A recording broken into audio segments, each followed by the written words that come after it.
dan akan terus rindu kepada Tuhan, kepada knowledge yang tidak terbatas tersebut.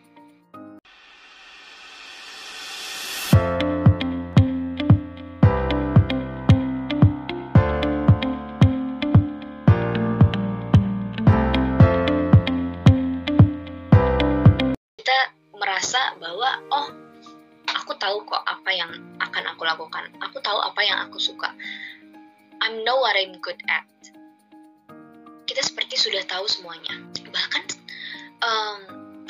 padahal sebenarnya banyak sekali hal yang tidak kita tahu gitu. Kita harus terus mengulang atau merepetisi proses mengosongkan kembali dan mengisi kembali. Kita tidak akan bisa mengisi kalau kita tidak mengosongkan, kan? Karena tanpa kekosongan kita tidak ada upaya untuk mengisi, kita juga tidak akan rindu. Rindu pada apa? Rindu pada sang jiwa kita, rindu pada Tuhan, gitu. Rindu pada hal-hal yang membawa kita kepada kebaikan, contohnya. Kalau misalkan kita sudah mengosongkan diri kita dan juga kita sudah terisi kembali, kita akan berupaya untuk mengosongkan kembali. Kita akan merasa longing atau merasa rindu kepada pengetahuan semesta yang tidak terbatas. Sama seperti saat kita makan, kan, atau saat kita bernafas.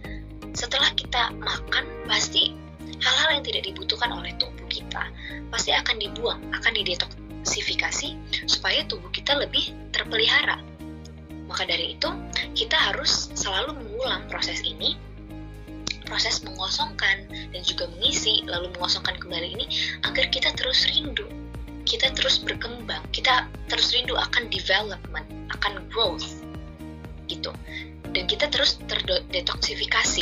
Seorang alkemis, dia akan terus bertumbuh karena ia terus mengosongkan pikirannya agar diisi dengan pengetahuan yang baru. Maka dari itu, kita juga harus berjiwa ikhlas dan surrender agar kita bisa tetap mengisi diri kita dengan pengetahuan semesta yang tidak terbatas. Knowledge di dunia ini itu sangat tidak terbatas. Bahkan sampai kita menghembuskan nafas terakhir pun, kita akan terus belajar.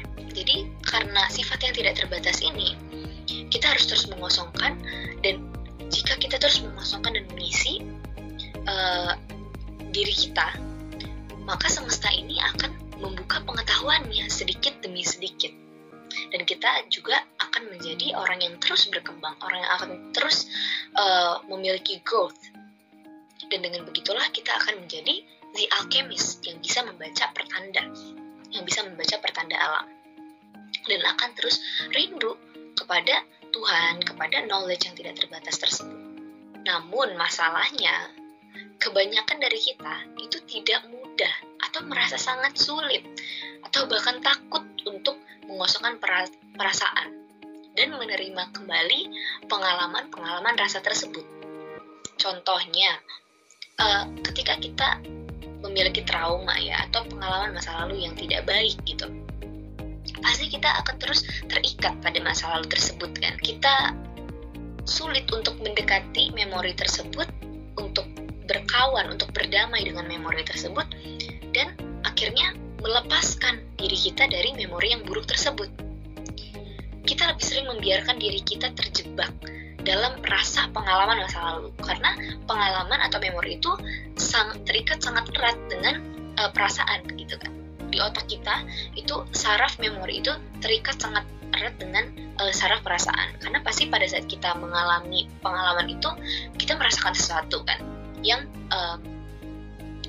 kita ingat sampai sekarang rasanya. Kalau kita biarkan perasaan ini menyimpan ampas-ampas kemarahan, kesedihan, dan ketidakpuasan, pasti sulit untuk perasaan baru itu untuk datang. Namun, bila kita sudah bisa akrab dengan pengosongan perasaan, bila kita sudah akrab dengan memaafkan masa lalu, kita sudah bisa melepaskan masa lalu, maka akan datang perasaan yang baru. Analoginya gini, kalau lidah kita hanya bisa merasakan rasa pahit gitu, maka tidak akan ada gunanya gula-gula yang kita makan, karena gula-gula rasanya manis, kan, tapi lidah kita hanya bisa merasakan rasa pahit.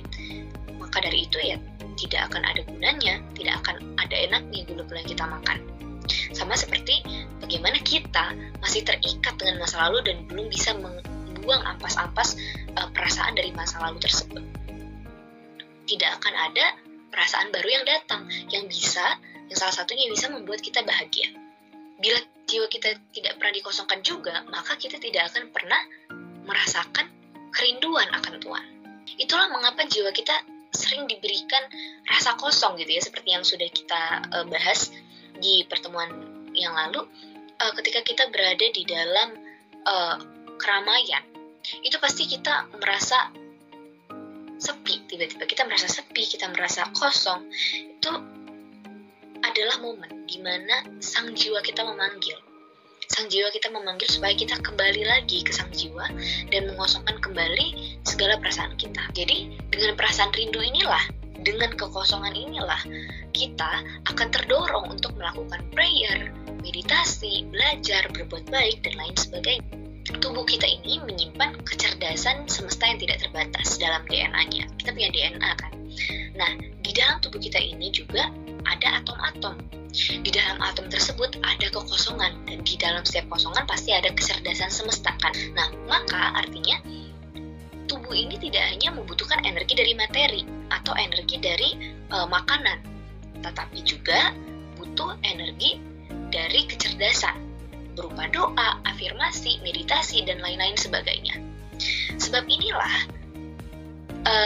ada orang yang masih tidak semangat walaupun dia sudah makan, walaupun dia sudah sangat kenyang, tetapi dia tidak memberi makan jiwanya. Dia tidak mengosongkan jiwanya, maka dari itu jiwanya tidak bisa terisi kembali. Namun, sebaliknya, ada pula orang yang sudah kurus kering, namun memiliki pemikiran-pemikiran yang hebat. Dia meditasi, berbulan-bulan, tidak makan sampai kurus kering, tetapi dia masih memiliki energi. Dia memiliki pemikiran hebat, dia bisa memproduksi suatu karya yang sangat spektakuler. Ini karena dia memberi makan jiwanya, ia mengosongkan jiwanya, dan ia mengisi jiwanya kembali. Ia mengisi kecerdasan semesta dalam dirinya. Ia membiarkan kecerdasan semesta itu masuk ke dalam dirinya. Untuk kebutuhan hidup duniawi kita, atau di material ya, di sisi material, itu pasti kita memulainya dengan angka 1 di depan dan angka 0 di belakang. Ini juga berhubungan dengan material ya, seperti nominal 1 juta, 100 juta, 1 miliar, itu kan pasti kita hidup itu ya tidak bisa dipungkiri bahwa kita butuh hidup dengan uang kan.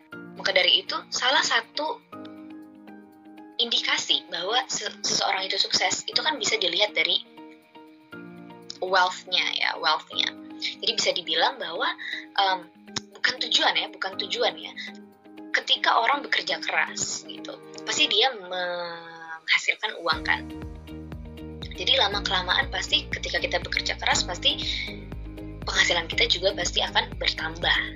Angka 0 di belakang ini pasti akan bertambah kan. Namun sebaliknya dalam pelajaran spiritual, 0-nya yang harus di depan. 0-nya yang harus dikedepankan dan 1-nya itu di belakang. Nah, 0 itu macam-macam. Ada 0 dalam tindakan yaitu ketulusan, 0 dalam proses yaitu kepasrahan, 0 dalam penantian hasil yaitu kesabaran, dan juga 0 dalam penerimaan yaitu keikhlasan. Jadi di dalam bidang spiritual, kita harus mengedepankan 0 terlebih dahulu, baru 1 di belakangnya. Gitu. Namun, kalau di dunia material, pastinya kita harus 1 di depan. 1 itu yaitu knowledge kita yang kita timba sepanjang hidup dan juga kerja keras kita. Tetapi walaupun angka 0-nya ini di belakang, kita harus mengubah si angka 1 ini menjadi suatu pengabdian gitu. Jadi walaupun kita mencapai ya, bekerja keras sampai kita mencapai mimpi kita sampai sukses, kita harus selalu seperti mengedepankan 0 ini di depan. Kita harus mengabdi pada apa yang kita kerjakan gitu. Jadi kita harus bekerja melebihi nilai yang orang kasih ke kita. Contohnya mungkin gaji kita sekarang atau nilai performa kita sekarang 1 gitu. Tetapi kita harus terus bekerja keras sampai suatu saat di mana kita bisa dinilai lebih dari apa yang kita dapatkan sekarang. Jadi walaupun sekarang kita gajinya 10 juta misalnya, kita terus bekerja, mengabdi pada pekerjaan kita sampai kita bisa menjadi sukses. Definisi sukses kan beda-beda ya, teman-teman bisa mendefinisikannya sendiri-sendiri. Namun satu indikasi yang bisa kita tetapkan adalah di mana value diri kita ini lebih dari apa yang orang beri kepada kita. Jadi mungkin orang memvalue kita dengan gaji berapa, tetapi kita memiliki value yang lebih. Contohnya seperti artis-artis, mereka sudah bekerja keras sekian lama sampai akhirnya bahkan tanda tangan mereka saja itu bisa berharga, bisa dilelang sampai ratusan atau miliaran rupiah kan. Barang yang kita anggap tidak memiliki nilai gitu ya, tetapi ternyata memiliki value yang sangat tinggi. Karena kenapa? Diri mereka sendiri itu memiliki value yang sangat tinggi. Nah, kembali lagi ke nol tadi, di pelajaran spiritual tadi, ketika gejolak emosi kita juga sudah mencapai titik nol, maka kita juga sudah tidak mengalami emosi negatif dan positif gitu. Semuanya netral, rasa tanpa rasa, seperti rasa tanpa rasa. Kita tenang dalam segala hal, atau disebut juga dalam term Islam itu tumakninah. Jadi dalam segi material kita harus terus bekerja keras, kita terus mengabdi kepada pekerjaan kita sampai kita memiliki value yang sangat tinggi lebih dari apa yang dulu orang berikan kepada kita, value yang orang berikan kepada kita. Dan juga kita harus selalu mengedepankan nol. Kita harus mengedepankan kekosongan tersebut supaya kita bisa terus mengisi diri kita dengan pengetahuan, dengan kerinduan, dengan keinginan untuk terus bertumbuh ya, secara jiwa maupun secara material. Jadi seorang alkemis itu yang pertama, dia memiliki pengetahuan tentang realitas, ia menerapkan filosofi 0 dan 1 tadi, ia bersahabat dengan kekosongan dan memahaminya dan juga mengalaminya, dan ia memiliki keterampilan untuk membaca tanda-tanda. Teman-teman dan kita semua juga pasti bisa terus berusaha dan terus berlatih untuk menerapkan filosofi 0 dan 1 ini, dan juga bersahabat dengan kekosongan. Jadi jangan takut lagi akan kekosongan, karena hanya dengan mengosongkan diri kita lah, hanya dengan mengosongkan jiwa kita lah, kita bisa terus bertumbuh. Kita bisa mengisi diri kita dengan kecerdasan semesta, dan dengan begitu kita bisa kembali ke sang jiwa kita dan juga mengenal personal legend kita. Kita terampil membaca tanda-tanda, dan kita akan menjadi orang dengan value yang sangat tinggi sampai kita bisa menjadi seorang alkemis. Nah, sekian dari saya. Mohon maaf apabila masih ada kesalahan dalam perkataan. Wassalamualaikum warahmatullahi wabarakatuh.